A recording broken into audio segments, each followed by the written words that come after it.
আমাদের সকল প্রবাসীদের আবেগ এই গানের প্রতি আছে। আমি ভাই এই গানটা এমন কোনো রাত নাই আগে না শুনছি, আর এই গানটা যখনই শুনছি চোখ দিয়ে অটোমেটিক পানি চলে আসছে। গানটা সবাই শুনবেন, ভালো লাগলে অবশ্যই লাইক কমেন্ট শেয়ার করবেন। আর কেউ শুনুক বা না শুনুক, প্রবাসী বাইরে এই গানটা অবশ্যই শুনবেন। গানটা শুনেন।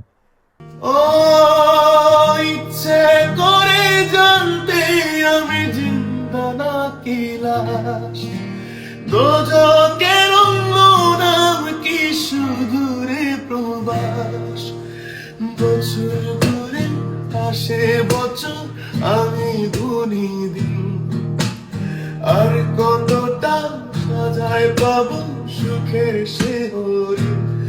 আমি টাকার এক মেশিন, আমি টাকার এক মেশিন, আমি টাকার এক মেশিন, আমি টাকার এক মেশিন যে